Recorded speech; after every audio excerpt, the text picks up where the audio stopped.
Le Krav Maga est de plus en plus pratiqué en France. Le Krav Maga, c'est cette technique de self-défense créée par et pour les professionnels de la sécurité. Une discipline qui séduit maintenant les particuliers. À Belfort, depuis 2 ans, une 60aine de pratiquants s'entraînent au combat rapproché dans le club local. Nicolas Bonduel, Nadine Lee. Le ton est donné. Vous êtes en pleine séance de Krav Maga. Ici, les pratiquants ne font pas dans la dentelle. Leur objectif est d'apprendre à se défendre en cas d'attaque au corps à corps. Les techniques sont faites pour être radicales, on répond à une agression. Là, c'est votre vie qui est en danger, votre vie, celle de votre compagne, celle de vos enfants. Donc la réponse doit être nette.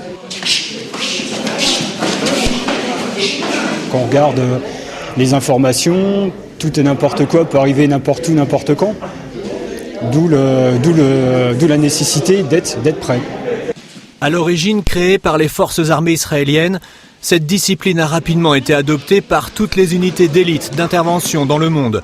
Agents du FBI, gendarmes du GIGN et aujourd'hui monsieur et madame tout le monde. Des hommes et des femmes sensibles aux dangers du quotidien, cherchant à acquérir une certaine confiance en soi.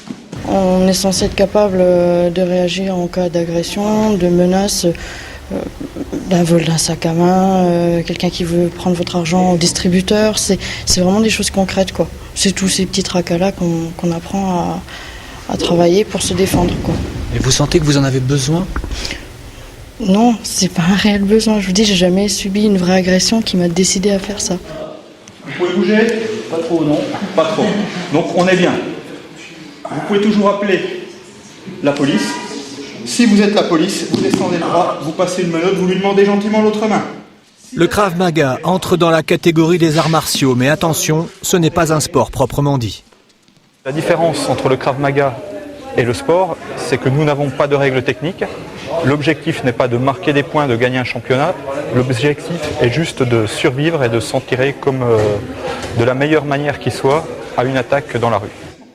Cette technique d'autodéfense est de plus en plus enseignée en France.